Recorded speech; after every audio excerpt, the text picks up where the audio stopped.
we've pulled into another BP Wild Bean. I have to go use the bathroom, so I've decided to film this, and this is a really big one compared to the previous one. And so going into the service station area, walking around, $3 for bread, $3.95 for bread. And so this is the Wallen inbound one. And so Calvino Coffee, I think this is where the Calvino Coffee would be the Wild Bean Cafe, maybe? No? Not sure. But I like it because it's got the Wild Bean Cafe. I know I keep saying that. Coffee break. That's an information center, but that's not manned.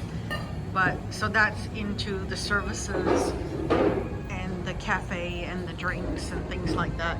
This one's big, bigger than the previous one. There's the back of the boy. Bathrooms, which I used. We would probably get our coffee here if we were going to get coffee, because it looks like a proper cafe with proper coffee, and us Aussies, we like our good coffee.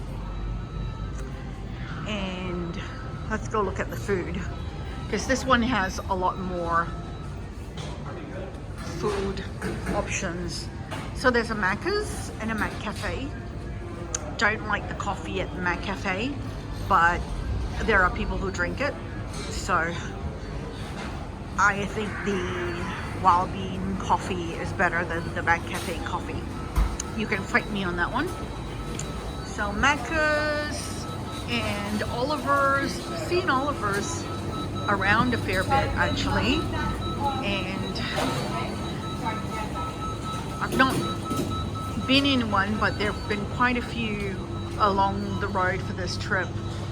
And there's a KFC.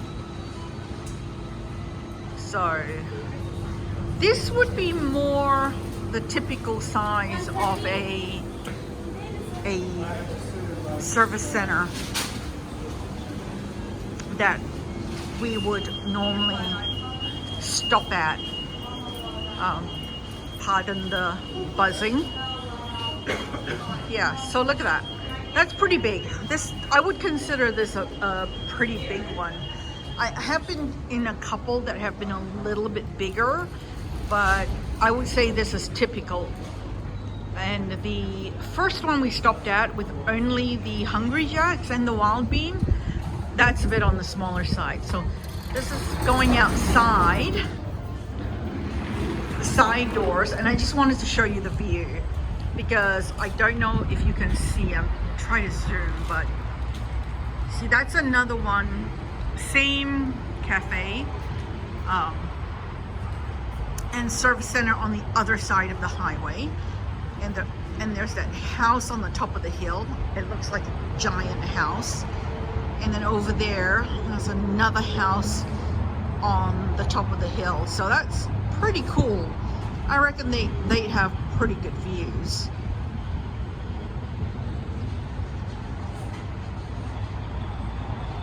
And yeah, so that's it. That would be what I would consider like a fairly typical bigger size service center, and what I would expect and I'm used to pulling into.